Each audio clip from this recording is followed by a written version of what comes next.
Hey everybody, this is Beat, and today I will be reviewing one of the figures from the new Marvel Legends The Controller series build-figure series, the Mighty Thor. Like, this is one of the final series of Marvel Legends, as far as we know, that's going to come with the, without the plastic-free packaging. So these still have a nice, handsome window box. And so this is Thor. Here you can see the back of the package. I'm going to read it off real fast.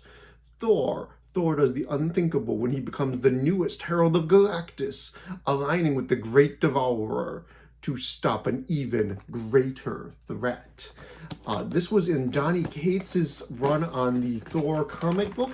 It's one of the few Thor comic books that I think I've read in the last 20 years where I was just like, holy shit, this can't really be happening.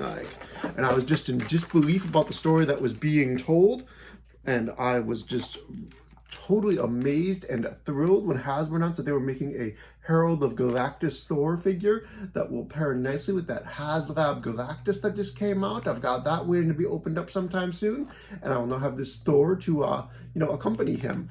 But let's get Thor opened up here. He is part of the controller wave.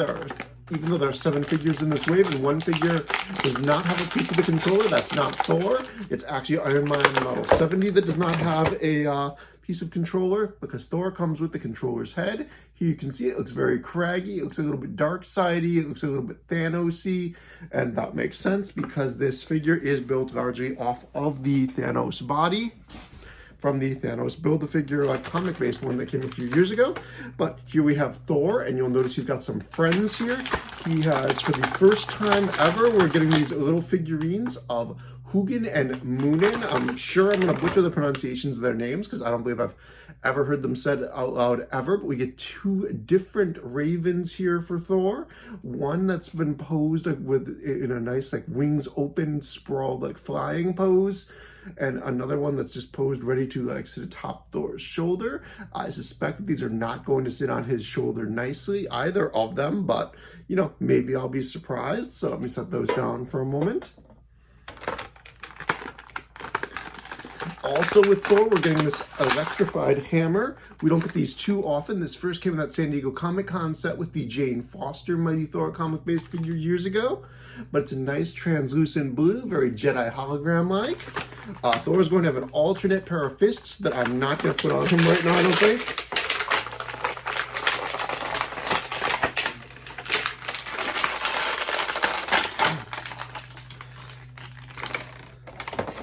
Alright, so I've wrestled Thor out of the package so we can see him here. He's looking a little bit like the High Lord of the Elves from Lord of the Rings, Thranduil, but especially with the red cape. It's red on the inside and red on the outside. It's got this nice whitey light gray trim on it on the sides.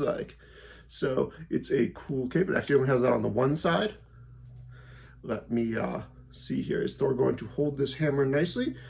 He's got a nice strong hand. I was afraid the hand was going to be really rubbery and would not hold his hammer, but actually it seems to have a very tight grip. Am I going to be able to get this in okay? Yes, I am.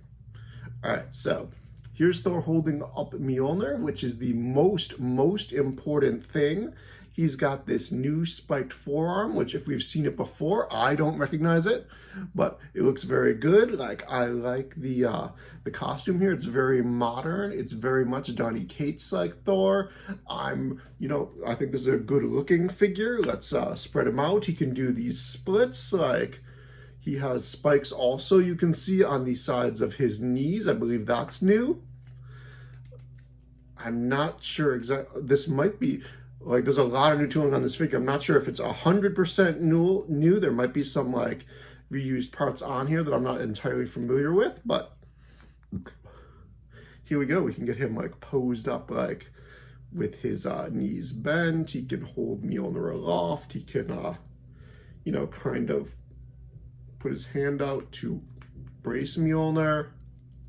He's got his long flowing hair here, which is going to prevent him from looking up and down because he has the long hair, but that's the way it has to be. Is there any way he can hold these ravens is my real question. And I mean, yes, I've got Thor with one of the ravens. We're going to say that this is Hugin here, like right up there on his shoulder. He's actually tucked under Thor's hair, and he fits nicely on there. Is there some way that I can make this other one perch? I'm sure it could go into his grasping hand. Can I make it perch upon this open hand? Probably with careful balance. When I do some outdoor photos, I like to splice into this. I'll see if I can get both ravens on there at once, but I'm not going to put on the fists right now either. But overall, like, the paint on this looks clean. I like, there's a little bit of purple inside of the cape here that I hadn't seen before.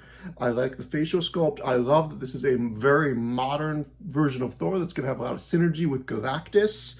I showed the controller HUD, which you're going to need if you're going to build the controller Build-A-Figure, a very classic Iron Man villain. So it's kind of strange that Iron Man himself doesn't come with a piece of controller, but that is what it is. Overall, though, like, this is a very promising Thor. I'm going to have to pose him up a little bit and see how I like the articulation, if I can get some good poses on him for the outdoor photos, but I think he looks pretty good overall, and you can get him right now for about $22 or less, like from Amazon, Entertainment Earth, Big Bad Toy Store, blah, blah, blah, you know, wherever. But good job, Hasbro. I am pleased with this Thor so far. So that is all I've got to say about the new Herald of Galactus Thor Marvel Legends figure. If you have any questions or anything, just leave a reply, leave a comment, whatever, let me know. Bye.